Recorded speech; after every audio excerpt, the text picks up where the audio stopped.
Hello everyone, welcome to administrative world. So lastly हमने NPM के बारे में डिस्कस करना स्टार्ट किया था। मैंने आपको एनपीएम के बारे में थोड़ा सा बैकग्राउंड इंफॉर्मेशन दी थी कि ये जो थॉट प्रोसेस है जो कम्प्लीटली मार्केट ओरिएंटेड है वो आया क्यों। मार्केट ओरिएंटेड से मेरा मतलब ये है कि अभी तक जो एक्टिविटीज स्टेट के द्वारा कंडक्ट की जा रही थी वो एक्टिविटीज या तो आप प्राइवेट सेक्टर को दे दो, और दूसरा जो स्टेट खुद एक्टिविटीज अपने पास रख रहा है वहां पर भी आप प्राइवेट सेक्टर से इंस्पायर्ड टेक्निक को यहाँ पर लागू करो। तो कम्प्लीटली मार्केटाइजेशन या मैं कह सकती हूँ प्राइवेटाइजेशन की तरफ जो है वो एमपीएम मूवमेंट पब्लिक एडमिनिस्ट्रेशन को लेकर के जाता है। ऑल्दो 1980s के बाद में ही बहुत सारे ऐसे ट्रेंड्स मूवमेंट देखने को मिलते हैं जो एडमिनिस्ट्रेशन के अंदर प्राइवेट एलिमेंट को ऐड करते हैं, बट ये पीक पर पहुंचता है with the book of David Osborne and Ted Gaebler की जो बुक आती है री इन्वेंटिंग गवर्नमेंट, जो कि पब्लिश की गई थी इन द ईयर 1992 उसके अंदर। ओके, तो ये हम कह सकते हैं कि दूसरा री इन्वेंशन है। री इन्वेंशन का मतलब कि पहला इन्वेंशन री इन्वेंशन कब हुआ पब्लिक एडमिनिस्ट्रेशन में, न्यू पब्लिक एडमिनिस्ट्रेशन के टाइम एनपीएम मूवमेंट में, और दूसरा होता है एनपीएम मूवमेंट में। ये जो टर्म है it was coined bye Christopher hood. तो मैंने आपको कल मतलब काइंड ऑफ होमवर्क भी दिया था कि क्रिस्टोफर हुड का जो एनपीएम वाला आइडिया था वो कैसा था, क्योंकि यहाँ पर हम जो पढ़ने वाले हैं वो David Osborne and Ted Gaebler वाला आइडिया हम पढ़ने वाले थे। I told you about these things. So let's focus, discuss हो चुकी है। आज हम बात करेंगे कि एनपीएम के एलिमेंट्स क्या क्या हैं। ठीक है, अब देखो एनपीएम के 8 ड्राइविंग पैराडाइम है, यानी कि 8 मुद्दों पर बात होती है। पहला है डिवॉल्विंग अथॉरिटी प्रोवाइडिंग फ्लेक्सिबिलिटी। देखो अथॉरिटीज जो है वो सेंट्रल थी, मतलब डिसीजन मेकर जो है वो कोई एक इंसान था। पॉलिसी मेकिंग से लेकर के पॉलिसी इम्प्लीमेंटेशन तक के रिलेटेड जितने भी डिसीजंस हो रहे थे वो किसी एक अथॉरिटी के द्वारा या कुछ लिमिटेड अथॉरिटीज के द्वारा कंडक्ट लिए जा रहे थे डिसीजन। इन्होंने कहा कि अब आप अथॉरिटी को डिवॉल्व करो, डिसेंट्रलाइज करने की कोशिश करो अपने आप को। ठीक है, लोकल लेवल तक आप अथॉरिटीज को भेजो और फ्लेक्सिबिलिटी प्रोवाइड करो। ये पहला एलिमेंट था। देन सेकेंड एनपीएम फोकस करता है परफॉर्मेंस को इम्प्रूव करने में और परफॉर्मेंस की जो कंट्रोल है उसको इंश्योर करने में, साथ ही साथ अकाउंटेबिलिटी मेंटेन करने में। अकाउंटेबिलिटी से क्या होता है, आपको आइडिया हो जाता है कि एनपीएम या फिर जो आपका ऑर्गेनाइजेशन है वो किस तरीके से फंक्शन करता है। जो आउटकम आप चाहते हैं वैसा आउटकम आप अचीव कर पा रहे हैं कि नहीं कर पा रहे। देन थर्ड आता है डेवलपिंग कॉम्पिटिशन एंड चॉइस। याद होगा ऐसा हमने पब्लिक चॉइस थ्योरी में पढ़ा था कि कंपटीशन एंड चॉइस को कैसे आप इंक्रीज कर सकते हो। In providing responsive services. अब रिस्पॉन्सिव सर्विसेज क्या होती है कि लोग जो डिमांड कर रहे हैं, लोगों की जो नीड है, दो चीजें होती है, एक होता है डिमांड, एक होता है नीड। तो लोगों की जो नीड है, जो डिमांड है, उसके हिसाब से स्टेट काम कर रहा है कि नहीं कर रहा, तो रिस्पॉन्सिव सर्विसेज स्टेट को प्रोवाइड करानी है। देन फिफ्थ है ह्यूमन रिसोर्स मैनेजमेंट को इम्प्रूव करना है। मतलब जो भी आप पर्सनल को हायर करते हो, जो भी आपके वर्कर हैं, कर्मचारी है, उनको किस तरीके से आप हायर करते हो, उनको मैनेज किस तरीके से करते हो, वो पूरा सिस्टम आपको इम्प्रूव करने की जरूरत है। देन इंफॉर्मेशन टेक्नोलॉजी का यूज करो। याद रखो हम बात करें 90s के अंदर, तो तब तक digital we can say electronic governance की शुरुआत हो चुकी थी। ओके, तो इन्होंने कहा कि इंफॉर्मेशन टेक्नोलॉजी का जो है वो अब आप ज्यादा से ज्यादा यूज करने की कोशिश करो। देन क्वालिटी ऑफ रेगुलेशन बढ़ाओ, क्योंकि क्वालिटी ऑफ रेगुलेशन आपको बहुत हद तक आउटकम और अकाउंटेबिलिटी मेंटेन करने में आपकी हेल्प करते हैं। देन नेक्स्ट आता है strengthening the steering function of the centre. What is steering function? अपने वर्ड सुना होगा, स्टीयर, स्टीयर करना, लाइक किसी चीज को खुद कंडक्ट ना करके हेल्प करना उस पर्टिकुलर फंक्शन को परफॉर्म करने में। फॉर एग्जाम्पल, मान लो मैं आपकी जगह एग्जाम नहीं दे के आ रही, बट मैं आपकी हेल्प कर रही हूँ एग्जाम को प्रिपेयर करने में, एग्जाम के लिए प्रिपेयर करने में। तो यहाँ पर मेरा फंक्शन जो है वो खुद स्टीयर करने का है। ठीक है, मैं आपको गाइड कर रही हूँ, kind of you can say कि steering kind of like guidance देना। ओके, तो उस तरीके का फंक्शन हो जाता है। तो ये है 8 पैराडाइम जो आपको ध्यान में रखने हैं। तो there are some 3 attributes of public management. याद रखिए कि पब्लिक मैनेजमेंट की बात हो रही है तो इसमें 3 एट्रीब्यूट्स आते हैं, 3 फंक्शंस आते हैं।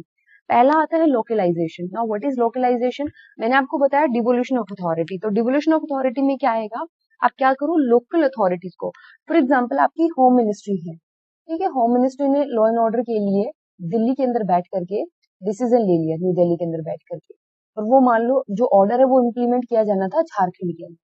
तो डिसीजन यहाँ पर आपने ले लिया, ठीक है, पॉलिसी डिसीजन यहाँ पर हो गया, लेकिन झारखंड के लेवल पर भी तो आपको क्या करना पड़ेगा, कुछ अथॉरिटीज आपको देनी पड़ेगी, राइट। इसको हम कहते हैं लोकलाइजेशन।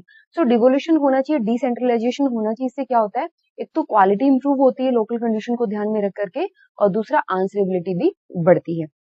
देन आता है एक्सटर्नलाइजेशन। एक्सटर्नलाइजेशन क्या होता है, एक्सटर्नल अब जो फंक्शंस है आउटसोर्स करना। आउटसोर्स प्राइवेटाइजेशन का ही दूसरा नाम है, कि आप खुद काम न करके आप अपना जो काम है गवर्नमेंट वाला किसी नॉन गवर्नमेंट एजेंसी के थ्रू करवा रहे हो। जैसे मान लो आपको रोड्स बनाने थे, तो आपने प्राइवेट कॉन्ट्रैक्टर को हायर कर लिया। आपको SC ST से रिलेटेड जो है वो स्कीम इम्प्लीमेंट करनी थी, तो आपने जो NGO वगैरह होते हैं उनकी हेल्प ले ली।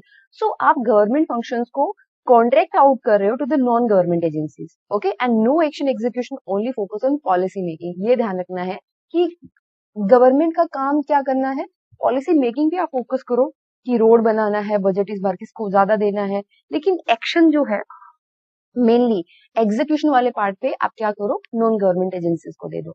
ये एक था।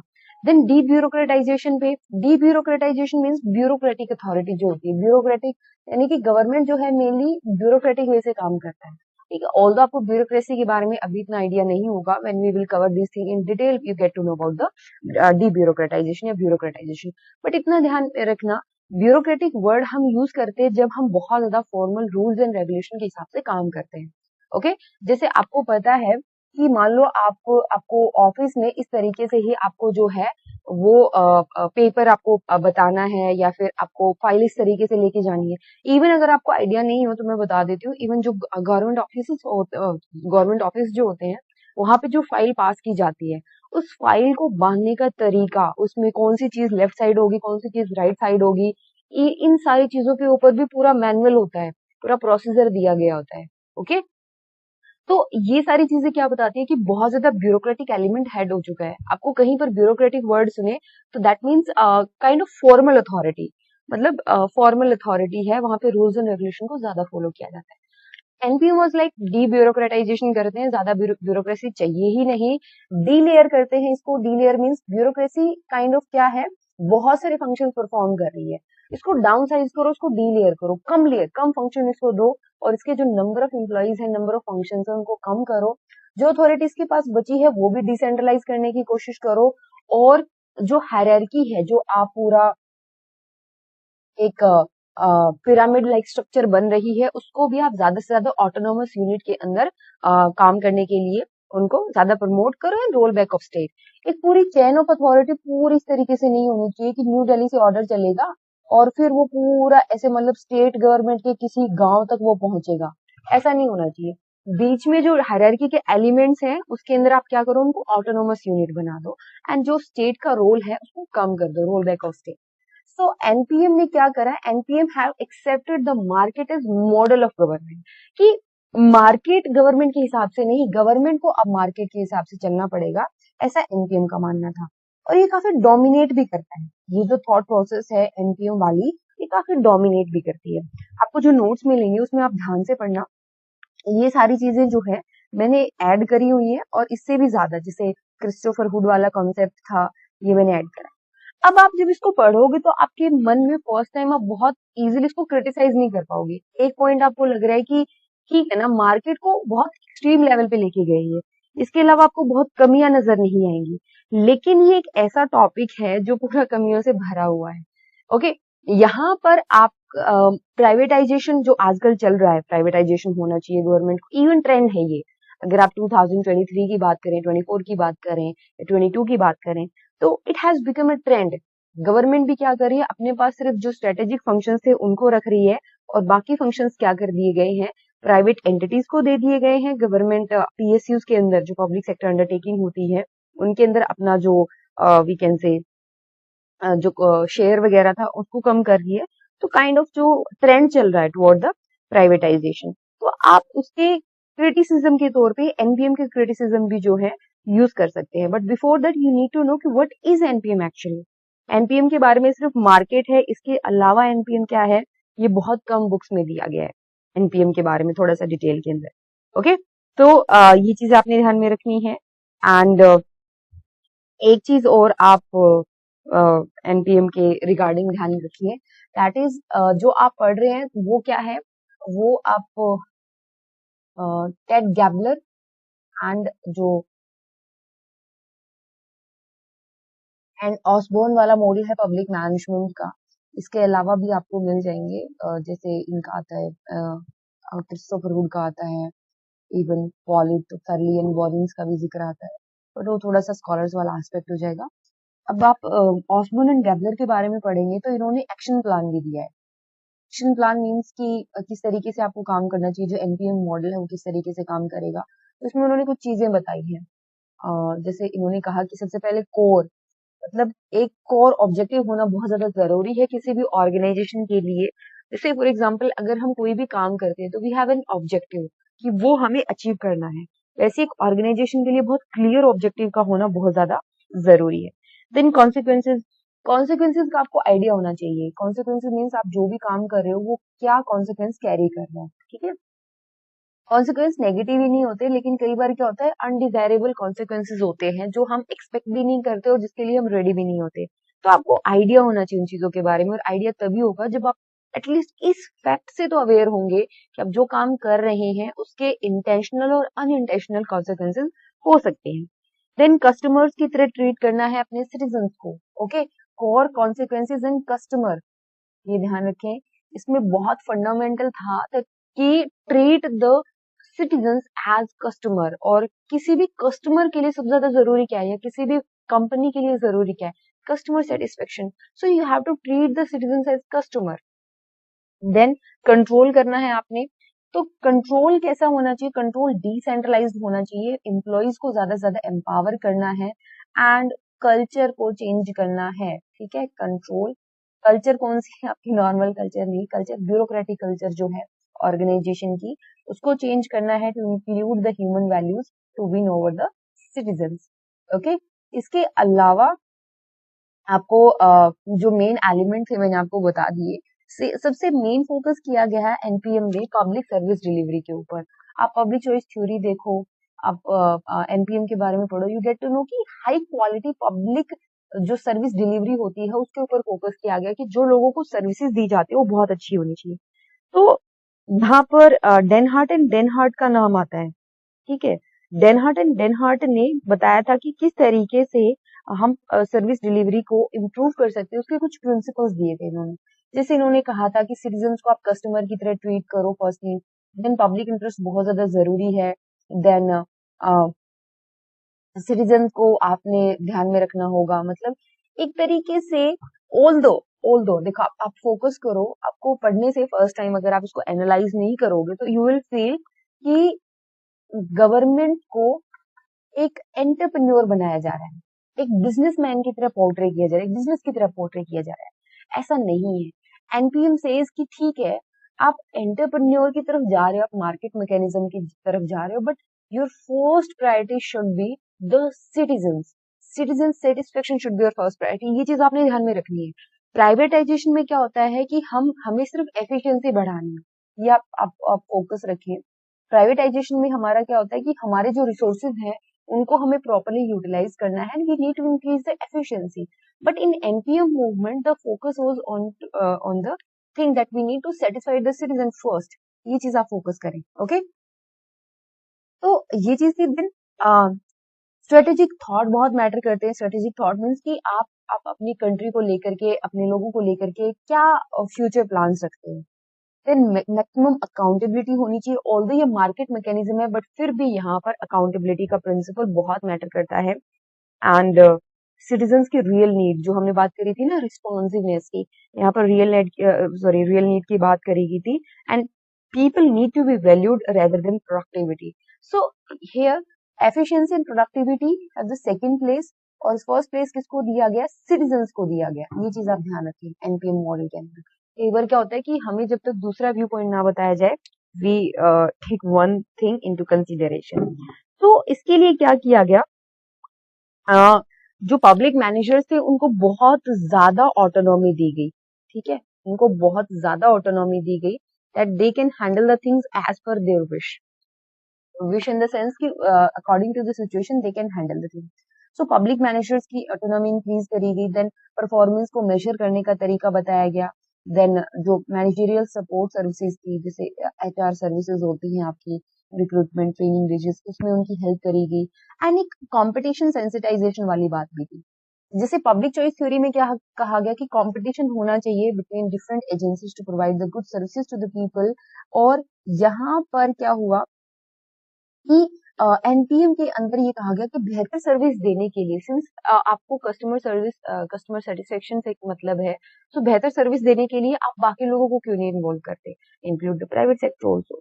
तो ये चीजें हैं, आई होप आपको क्लियर हो गया होगा, बाकी आप अब पढ़ेंगे तो ध्यान होगा। And it has been accepted throughout the world, developed countries ने इसको बहुत अच्छे से एक्सेप्ट किया। फर्स्ट जो था कि ये kind of public sector reform वाली बात हो गई। एक चीज और ध्यान रखिए कि ये पब्लिक सेक्टर रिफॉर्म की बात हो रही है, NPA was also a public sector reform and NPA was also a public sector reform की बात हो रही है। सो ग्लोबलिस्ट अप्रोच है इसकी, वन बेस्ट प्रैक्टिस की बात है। देन इसका वी कैन से थोड़ा सा जो आइडियोलॉजी है वो टुवर्ड द मार्केट ज्यादा है, मैनेजमेंट की तरफ इसका ज्यादा बेस है। तो बाकी हम क्रिटिसिज्म में पढ़ेंगे, बट आई होप एनपीएम के बारे में थोड़ा सा क्लैरिटी आएगी, बिकॉज एनपीएम की जो थॉट प्रोसेस थी उसके क्रिटिसिज्म में बहुत सारी थ्योरीज डेवलप हुई। तो ऑब्वियसली मैं क्रिटिसिज्म यहाँ पे बहुत डिटेल में नहीं लेके जाऊंगी, क्रिटिसिज्म बहुत सिंपल रहेंगे अभी, because what we need to understand is the concept first.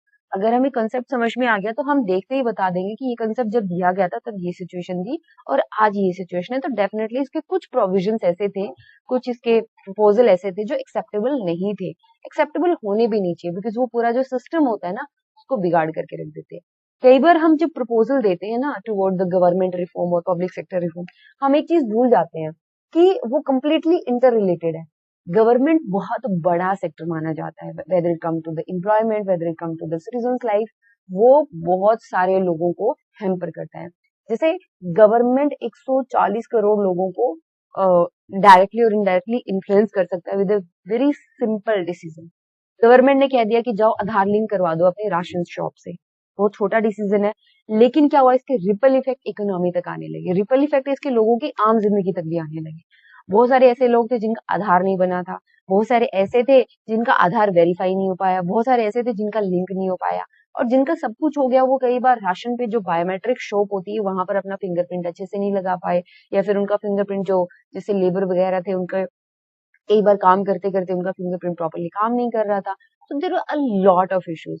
A very small decision but बहुत ज्यादा इम्पैक्ट जो है वो कर सकता है।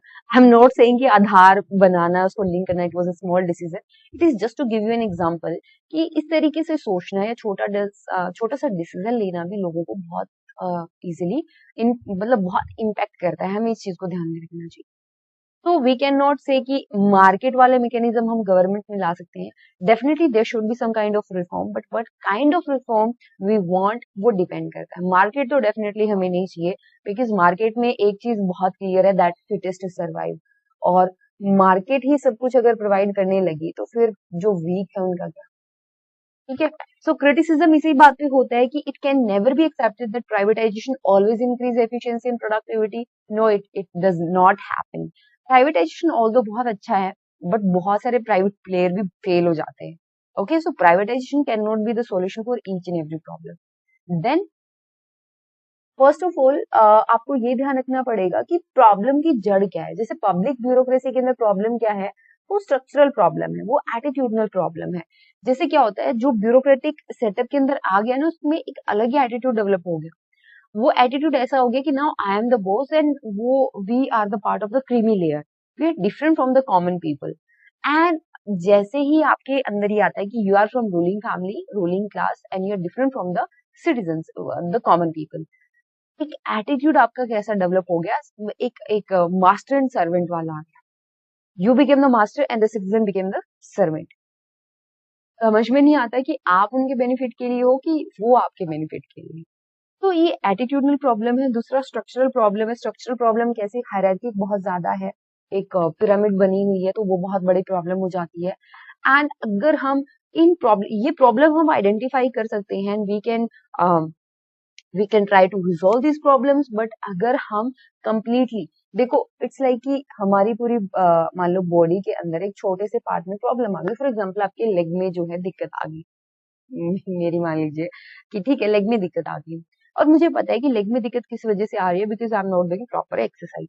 तो इसका सॉल्यूशन क्या है कि ठीक है आप कल से प्रॉपर एक्सरसाइज करना स्टार्ट कर दो, लेकिन जैसे ही मैं एक्सरसाइज कर रही हूँ, ऑल्दो आई नो इसका सॉल्यूशन ये है, बट मैं जैसे एक्सरसाइज कर रही हूँ मुझे और ज्यादा पेन हो रहा है। तो इसका मतलब ये थोड़ी ना है कि मैं अपना पैर कटवा दूं, है ना। इसका अगर पैर कटवा दिया तो इसमें क्या हुआ कि आप बेबी को बाथ वाटर के साथ थ्रो कर रहे हो। जैसे छोटा बेबी होता है ना, उसको हम नहलाते हैं तो बाथ वाटर जो होता है जैसे टब वगैरह के अंदर उसको नहलाया, तो पानी आप फेंकते हो तो ऐसा थोड़ी ना बेबी को भी साथ में ही फेंक दोगे। तो जो अच्छे पॉइंट्स है कहने का मतलब ये है कि नेगेटिव थिंग्स हैं, नेगेटिव थिंग्स को आप रिजॉल्व करो, लेकिन नेगेटिव थिंग्स के साथ जो पॉजिटिव चीजें हैं उनको मत इग्नोर करो, उनको भी आपने ध्यान में रखना है। देन एनपीएम ने कहीं पर भी प्राइवेट मैनेजमेंट के ये नहीं कहा कि आप जैसे मैं आपको बताती हूँ, विल्सन ने कहा था कि अगर मैं किसी क्रिमिनल को वेपन या नाइफ को तेज करते हुए देखता हूँ तो मैं उसको वो तेज कर नाइफ को तेज करने की, धार लगाने की टेक्निक को सीखूंगा, न कि उसके इरादे। कहने का मतलब ये था कि जहां से भी आपको पॉजिटिव चीजें या फिर अच्छी चीजें आपको मिल रही है आप वो एक्सेप्ट करते हो, ठीक है। लेकिन यहाँ पर एनपीएम में क्या हो रहा है, आप प्राइवेट सेक्टर से ऐसा नहीं करो, प्राइवेट सेक्टर से आप पॉजिटिव और नेगेटिव दोनों चीजें सीख रहे हो, कहीं कोई फिल्टर लगा ही नहीं है, कहीं ऐसा है ही नहीं कि आपने न केवल उसको धार लगाने का तरीका बल्कि उसकी जो इंटेंशन थी आपने वो भी कॉपी कर ली। So NPM stands for an uncritical acceptance of even negative features of the private management, and NPM fails to take into account of realpolitik of government. Realpolitik means the changing situation. Government जब real में काम करती है, so there are a lot of factors, जैसे कुछ ऐसे factors होते हैं जिनको हम प्रिडिक्ट कर पाते हैं और कुछ ऐसे फैक्टर्स होते हैं जिनको हम बिल्कुल भी प्रिडिक्ट नहीं कर पाते, अनसर्टेन फैक्टर्स वी कैन से। तो वो डिसाइड करते हैं गवर्नमेंट की पॉलिटिक्स को, गवर्नमेंट की फंक्शनिंग को। एनपीएम ने ऐसी चीजों को कंसीडर नहीं किया, and the argument of profit motive of human is badly flawed. लोगों को नहीं पता उनके लिए क्या बेनिफिशियल है। Sometime what they want to purchase, the reason behind that purchase could be anything, ठीक है। ह्यूमन बीइंग कंप्लीटली इकोनॉमिक चीजों को लेकर के ही मोटिवेट होता है, ये बेसिस ही कंप्लीटली फ्लैट है, मतलब कंप्लीटली रोंग है। Now what is to remember is that organization are not humans enemy. What you need to understand is that government is not humans enemy, और गवर्नमेंट ऑर्गेनाइजेशन या bureaucracy भी इंसान के दुश्मन नहीं है। Organisations are not humans enemy, and as Herbert Simon says organisations are the most effective tools that human have found for meeting human needs. Organisation क्या है, सबसे बेहतर तरीका होता है जो इंसान ने आज तक ढूंढा है इंसानी जरूरत को पूरा करने की। तो मेरी तरफ से एनपीएम यहाँ पे कंप्लीट हुआ। Now it's your duty. मैंने यहाँ पर बहुत कम आपको क्रिटिसिज्म दिए हैं। आज का क्वेश्चन यही है, to find out the criticism of NPM. कम से कम 5 से 6 सॉलिड क्रिटिसिज्म होने चाहिए थ्योरी फॉर्मेट में, पहली चीज ये। और दूसरा आप खुद से ढूंढोगे कि post, although I will also cover in the lecture, but post NPM development के बारे में। बेशक आप थ्योरीज में डिटेल में मत जाना, बट कौन कौन सी डेवलपमेंट हुई थी वो तो आपको पता होनी चाहिए, ठीक है। जैसे न्यू वेबेरियन स्टेट है, तो न्यू वेबेरियन स्टेट एक्चुअल में क्या है वो आप चलो मत बताओ, बट एक न्यू वेबेरियन स्टेट जैसी कोई डेवलपमेंट हुई थी वो खुद आपने पता लगानी है। ये 2 काम है आपके, ओके। तो आज के लिए बस इतना ही। कोई डाउट हो तो you can let me know, और ये चीज आप बताओगे, मतलब ग्रुप के अंदर आप मेंशन करोगे कि okay these are the post NPM development, these are prominent criticism of NPM, ठीक है। चलिए, और प्रीवियस ईयर क्वेश्चंस को नेक्स्ट जो हमारा रहेगा, अभी तक मैं आपको जो बता रही हूँ मीनो ग्रुप कॉन्फ्रेंस वाला रहता है हमारा। मीनो ग्रुप कॉन्फ्रेंस, तीनों कॉन्फ्रेंस को हम कंपैरेटिवली एनालाइज करेंगे, एंड देन ये फिर हमारा आ गया पोस्ट एनपीएम डेवलपमेंट के बारे में। तो ये चीज, ये टॉपिक भी मैं रख रही हूँ एक बार, we will discuss this thing. Next topic हमारा रहेगा गुड गवर्नेंस के बारे में एंड एलपीजी, उनके बारे में, एलपीजी से रिलेटेड इस पे पब्लिक एडमिनिस्ट्रेशन में क्या इम्पैक्ट पड़ा उसके बारे में हम बात करेंगे, ओके। तो चलिए, ख्याल रखिए अपना, कल मिलते हैं। Till then take care and bye bye.